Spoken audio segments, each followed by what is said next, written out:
And now let me talk to the sisters for a little bit. Sisters, you're stuck with your husband. Stop being angry. Accept it. And try to love your husband. Try to make your husband happy. Because believe me, if he gets even a little bit happy, you will be really happy. I'm telling you, right now you say, I'm angry, why should he be happy?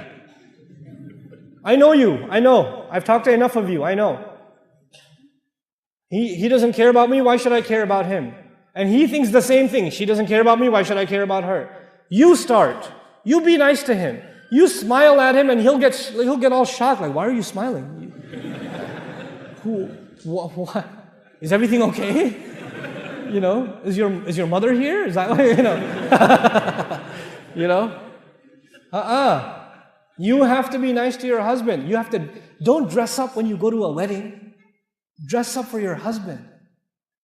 Even if you have 4 kids, it doesn't matter. Dress up for your husband. There's enough shaitan and fitna outside. So your husband should find beauty in you, not anywhere else.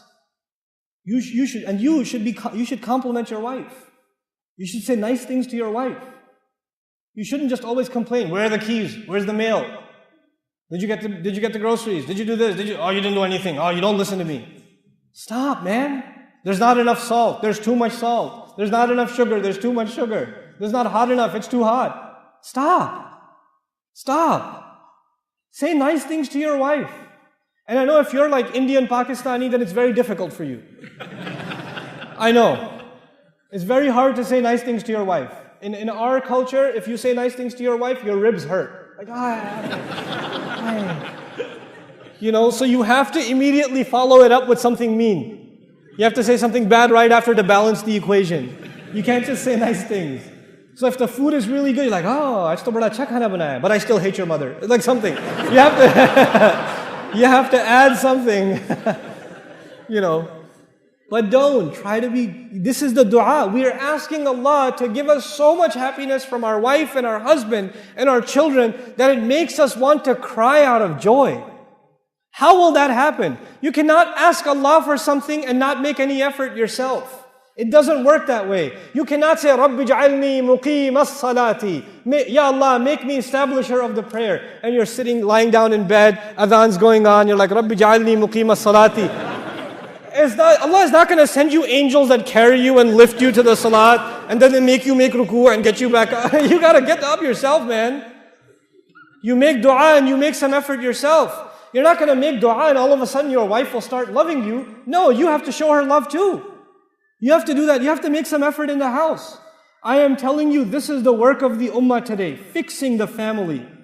Fixing the family. And when our children see that the husband and wife are fighting with each other, they slip through the cracks. So they get in trouble with the mother, they run to the father. When they get in trouble with the father, they run to the mother. And they know they can do whatever they want that way.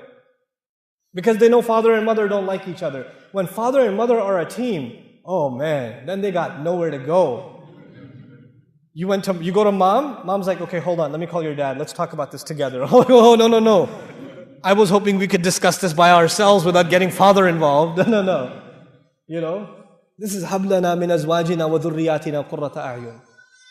And why should we do this? Why should I care so much about raising a good family, being a good husband? Wallahi, when you're a good husband, your son will be a good husband. When you're a good wife, your daughter will be a good wife. Sisters, this is and if you're not, then you will create bad families down in the future. And you will be the fault. You will be the reason. So we say, وَجْعَلْنَا لِلْمُتَّقِينَ إِمَامًا. Make us imam, make us leaders over people that have taqwa. In other words, everybody who has a household is an imam. You have an imam of the masjid. You have an imam of, the musalla. But every house has an imam. You're the imam of your house. I don't care if you have a beard or not. You're the imam of your house. I don't care if you memorize Quran or not. You're the imam of your house. And you want to make sure that your household, that you are imam over, these people are muttaqeen. The last thing I want to share with you about these requirements is why. Why did Allah say, وَجْعَلْنَا لِلْمُتَّقِينَ إِمَامًا? On Judgment Day, when I stand in front of Allah as an imam over my 6 children and my wife, when I am imam over them, they will be tied to me. And if I didn't do my job with them, and they made mistakes because of me, their mistakes will also cost me. I will be dragged down with them.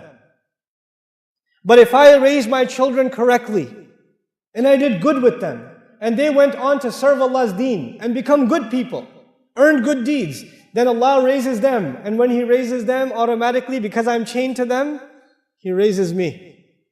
We ask Allah to be with Imam of our muttaqeen.